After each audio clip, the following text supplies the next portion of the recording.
aunt who actually suffered from bowel cancer. She's fine now.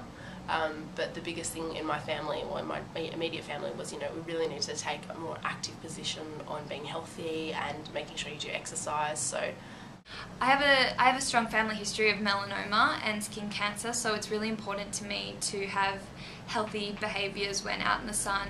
I try and wear sunscreen. I always wear sort of a SPF makeup and moisturiser, and when I'm out in the sun, I always am wearing protective clothing, and I try and stay in the shade and use sunscreen. It's really important to me to look after my skin.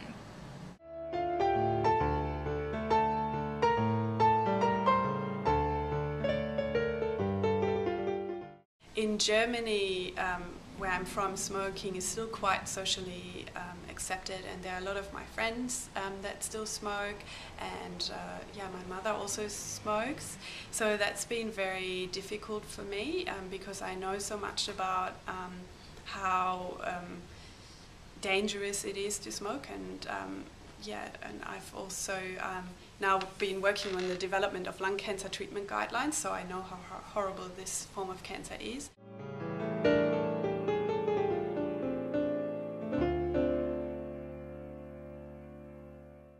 I'm known as Cancer Council Steph in the group now, and they see me coming when anyone lights off a cigarette or when anyone, you know, has too much to drink. I come over and I start rattling off all these statistics, and they kind of have a bit of a chuckle, but I do think that I get through to them. I've also started telling my friends to make changes, which is always interesting every time we go out. Or they mention something about getting a tan or lying by the pool. I say there's nothing healthy about a tan, and it's become almost, you know, they just know I'm going to say it every time we go out somewhere. Put your sunscreen on, and that's my family as well, so good changes. I have actively reduced my alcohol consumption because of that knowledge. As someone who really enjoys wine, it's one of the great pleasures of my life.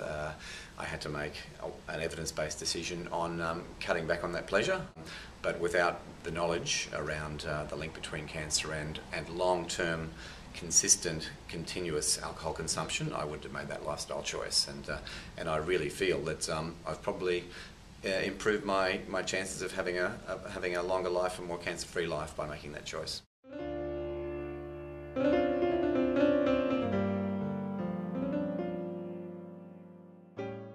Since starting at Cancer Council 3 years ago, I've lost about 9 kilos, and that's all just because of being more conscious about what I'm eating. I had put on a lot of weight. I didn't feel fit. You know, I was actually walking up the stairs and I couldn't breathe. Like, I literally couldn't. Sometimes I'm like, oh God, I'm walking up these steps and I'm sweating, and I'm only 27. So I've changed my diet considerably.